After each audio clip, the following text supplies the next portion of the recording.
Five Sam's one ப்ராவப் என்கிற சீரீஸ்க்கு உங்களை வரவேற்கிறேன். இன்றைக்கி டே 3, அதாவது 11ஆம் சங்கீதம் முதல் 15ஆம் சங்கீதமும் நீதிமொழிகள் 3ஆம் அதிகாரமும். ஓகே, 11ஆம் சங்கீதம்.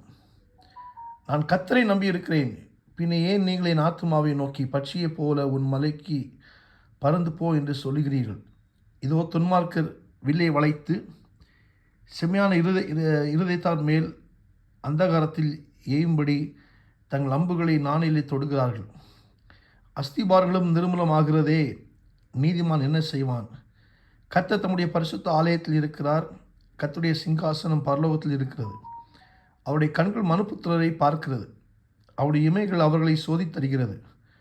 கர்த்தர் நீதிமானை சோதித்தருகிறார், துன்மார்க்கனையும் கொடுமையில் பிரியமுள்ளவனையும் அவருடைய உள்ளம் வெறுக்கிறது. துன்மார்க்கர் மேல் கண்ணிகளை வர்ஷிக்க பண்ணுவார், அக்னியும் கந்தகமும் கடுங்குடை கொந்தளிப்பும் அவர்கள் குடிக்கும் பாத்திரத்தின் பங்கு. கர்த்தர் நீதி உள்ளவர், நீதியின் மேல் பிரியப்படுவார், அவருடைய முகம் செம்மையானவனை நோக்கி இருக்கிறது. 12ஆம் சங்கீதம். ரட்சியும் கர்த்தாவே, பக்தி உள்ளவன் அற்றுப்போகிறான், உண்மை உள்ளவர்கள் மனுபுத்திரர்கள் குறைந்திருக்கிறார்கள். அவரவர் தங்கள் தோழரோடு போய் பேசுகிறார்கள், இச்சக உதடுகளால் இருமனதாய் பேசுகிறார்கள். இச்சகம் பேசுகிற எல்லா உதடுகளையும் பெருமைகளை பேசுகிற நாவையும் கர்த்தர் அறுத்து போடுவார். அவர்கள் எங்கள் நாவுகளால் மேற்கொள்வோம், எங்கள் உதடுகள் எங்களுடையது, யார் எங்களுக்கு ஆண்டவன் என்று சொல்லுகிறார்கள். ஏழைகள் பாழாக்கப்பட்டது நிமித்தம், எளியவர்கள் விடும் பெரும்பூச்சு நிமித்தமும் நான் இப்பொழுது எழுந்து அவன் மேல் சீறுகிறவர்களுக்கு அவனை காத்து சுகமாக இருக்க பண்ணுவேன் என்று கர்த்தர் சொல்லுகிறார். கர்த்தருடைய சொற்கள் மண் குகையில் 7 தரம் உருக்கி புடமிடப்பட்ட வெள்ளிக்குப்பான சுத்த சொற்களாக இருக்கிறது. கர்த்தாவே, நீர் அவர்களை காப்பாற்றி அவர்களை என்றென்றைக்கும் இந்த சந்ததிக்கு விலக்கி காத்துக்கொள்வீர். மனுபுத்திரரில் சண்டாளர் உயர்ந்திருக்கும் போது துன்மார்க்கர் எங்கும் சுற்றி திரிவார்கள். 13ஆம் சங்கீதம். கர்த்தாவே, எதுவரைக்கும் என்னை மறைந்திருப்பீர்? எதுவரைக்கும் உம்முடைய முகத்தை எனக்கு மறைப்பீர்? என் இருதயத்திலே சஞ்சலத்தை நித்தம் வைத்து எதுவரைக்கும் என் ஆத்மாவிலே ஆலோசனை பண்ணி கொண்டிருப்பேன்? எதுவரைக்கும் என் சத்ரு என் மேல் தன்னை உயர்த்துவான்? என் தேவனாகிய கர்த்தாவே, நீர் நோக்கி பார்த்து எனக்கு செவி கொடுத்தருளும். நான் மரண நித்திரை அடையாதபடிக்கும் என் கண்களை தெளிவாக்கும். அவனை மேற்கொண்டேன் என்று என் பகையனன் சொல்லாதபடிக்கும், நான் தள்ளாடுகிறதுனால் என் சத்துருக்கள் களி கூறாதபடிக்கும் இப்படி செய்தருளும். நான் உம்முடைய கிருபையின் மேல் நம்பிக்கையாக இருக்கிறேன், உம்முடைய இரட்சிப்பினால் என் இருதயம் களி கூறும். கர்த்தர் எனக்கு நன்மை செய்தபடியால் அவரை பாடுவேன். 14ஆம் சங்கீதம்.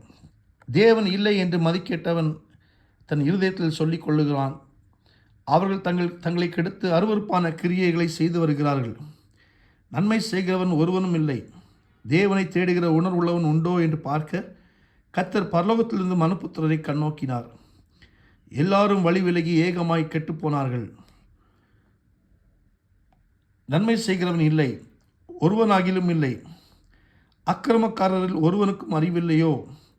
அப்பத்தை பட்சிக்கிறது போல என் ஜனத்தை பட்சிக்கிறார்களே. அவர்கள் கர்த்தரை தொழுது கொள்கிறதில்லை, அங்கே அவர்கள் மிகவும் பயந்தார்கள். தேவன் நீதிமானுடைய சந்ததியோடு இருக்கிறார், சிறுமைப்பட்டவனுக்கு கர்த்தர் அடைக்கலமாக இருக்கிறார் என்று சொல்லி நீங்கள் அவனுடைய ஆலோசனையை அலட்சியம் பண்ணினீர்கள். சீயோனிலிருந்து இஸ்ரவேலுக்கு ரட்சிப்பு வருவதாக. கர்த்தர் தம்முடைய ஜனத்தின் சிறையிருப்பை திருப்பும் போது யாக்கோபுக்கு களிப்பும் இஸ்ரவேலுக்கு மகிழ்ச்சியும் உண்டாகும். 15ஆம் சங்கீதம். கர்த்தாவே, யார் உம்முடைய கூடாரத்தில் தங்குவான்? யார் உம்முடைய பரிசுத்த பர்வதத்தில் வாசம் பண்ணுவான்? உத்தமனாய் நடந்து நீதியை நடப்பித்து மனதார சத்தியத்தை பேசுகிறவன் தானே. அவன் தன் நாவினால் புறங்கூறாமலும் தன் தோழனுக்கு தீங்கு செய்யாமலும் தன் அயலான் மேல் சொல்லப்படும் நிந்தையான பேச்சை எடுக்காமலும் இருக்கிறான். ஆகாதவன் அவன் பார்வைக்கு தீர்ப்பானவன். கர்த்தருக்கு பயந்தவர்களையோ கனம் பண்ணுகிறான். ஆண் ஏற்றத்தில் தனக்கு நஷ்டம் வந்தாலும் தவறாதிருக்கிறான். தன் பணத்தை வட்டிக்கு கொடாமலும் குற்றமில்லாதவனுக்கு விரோதமாய் பரிதானம் வாங்காமலும் இருக்கிறான். இப்படி செய்கிறவன் என்றென்றைக்கும் அசைக்கப்படுவதில்லை. ஆமேன். நீதிமொழிகள் 3ஆம் அதிகாரம். என் மகனே, என் போதகத்தை மறவாதே. உன் இருதயம் என் கட்டளைகளை காக்க கடவது. அவைகள் உனக்கு நீடித்த நாட்களையும் தீர்க்காயுசையும் சமாதானத்தையும் பெருக பண்ணும். கிருபையும் சத்தியமும் முன்னை விட்டு விலகாதிருப்பதாக. நீ அவைகளை உன் கழுத்திலே பூண்டு அவைகளை உன் இருதயமாகிய பலகைகள் எழுதிக்கொள். அதனால் தேவனுடைய பார்வையிலும் மனுஷனுடைய பார்வையிலும் தயவும் நற்புத்தியும் பெறுவாய். உன் சுய புத்தியின் மேல் சாயாமல் உன் முழிரத்தோடு கர்த்தரில் நம்பிக்கையிருந்து உன் வழிகளெல்லாம் அவரை நினைத்துக்கொள். அப்பொழுது அவர் உன் பாதைகளை செவைப்படுத்துவார். நீ உன்னை ஞானி என்று எண்ணாதே. கர்த்தருக்கு பயந்து தீமையை விட்டு விலகு. அது உன் நாபிக்கு ஆரோக்கியமும் உன் எலும்புகளுக்கு ஊனுமாகும். உன் பொருளாலும் உன் எல்லா விளைவின் முதற் பலனாலும் கர்த்தரை கனம் பண்ணு. அப்பொழுது உன் களஞ்சியங்கள் பூர்ணமாய் நிரம்பும். உன் ஆலைகளில் திராட்சரசம் புரண்டோடும். என் மகனே, நீ கர்த்தருடைய சிக்ஷையை அற்பமாக எண்ணாதே. அவர் கடிந்து கொள்ளும்போது சோர்ந்து போகாதே. தகப்பன் தான் நேசிக்கிற புத்திரனை சிக்ஷிக்கிறது போல கர்த்தரும் எவனிடத்தில் அன்பு கூறுகிறாரோ அவரை சிக்ஷிக்கிறார்.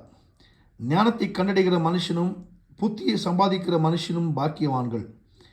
அதன் வர்த்தகம் வெள்ளி வர்த்தகத்திலும் அதன் ஆதாயம் பசு பொன்னிலும் உத்தமமானது. முத்துகளை பார்க்கிலும் அது விலையேறப்பெற்றது. நீ இச்சிக்கத்தக்கதென்றும் அதற்கு நிகரல்ல. அதன் வலது கையில் தீர்க்காயுசும் அதன் இடது கையில் செல்வமும் கனமும் இருக்கிறது. அதன் வழிகள் இனிதான வழிகள், அதன் பாதைகள் எல்லாம் சமாதானம்.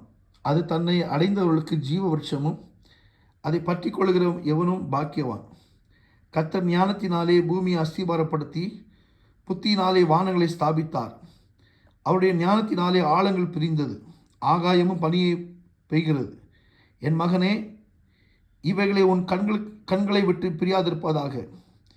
மெய் ஞானத்தையும் நல்ல ஆலோசனையும் காத்துக்கொள். அவைகள் உன் ஆத்துமாவுக்கு ஜீவனும் உன் கழுத்துக்கு அலங்காரமாய் இருக்கும். அப்பொழுது நீ பயமின்றி உன் வழியில் நடப்பாய், உன் கால் இடராது. நீ படுக்கும்போது பயப்படாதிருப்பாய். நீ படுத்துக்கொள்ளும்போது உன் நித்திரை இன்பமாக இருக்கும். சடுதியான தீயிலும் துஷ்டர்களின் பால் கடிப்பும் வரும்போது நீ அஞ்ச வேண்டாம். கர்த்தர் உன் நம்பிக்கையாயிருந்து உன் கால் சிக்கிக் கொள்ளாதபடி காப்பார். நன்மை செய்யும்படி உனக்கு திராணி இருக்கும்போது அதை செய்யத்தக்கவர்களுக்கு செய்யாமல் இராதே. உன்னிடத்தில் பொருள் இருக்கையில் உன் அயலானை நோக்கி நீ போய் திரும்ப வா, நாளைக்கு தருவேன் என்று சொல்லாதே. அச்சமின்றி உன்னிடத்தில் வாசம் பண்ணுகிற உன் அயலானுக்கு விரோதமாக தீங்கு நினையாதே. ஒருவன் உனக்கு தீங்கு செய்யாதிருக்க காரணமின்றி அவனோடு வழக்காடாதே. கொடுமை உள்ளவன் மேல் பொறாமை கொள்ளாதே. அவனுடைய வழிகளில் ஒன்றையும் தெரிந்து கொள்ளாதே. மாறுபாடு உள்ளவன் கர்த்தருக்கு அருவருப்பானவன். நீதிமான்களோடு அவருடைய இரகசியம் இருக்கிறது. துன்மார்க்குடைய வீட்டில் கர்த்தரின் சாபம் இருக்கிறது. நீதிமான்களுடைய வாசஸ்தலத்தையோ அவர் ஆசீர்வதிக்கிறார். இகழ்வோரை அவர் இகழ்வார், தாழ்மையுள்ளவர்களுக்கோ கிருபையை அளிக்கிறார். ஞானவான்கள் கனத்தை சுதந்தரிப்பார்கள், மதிக்கேடரோ கனவீனத்தை அடைவார்கள். ஆமே, ஆமே, ஆமே. God bless you.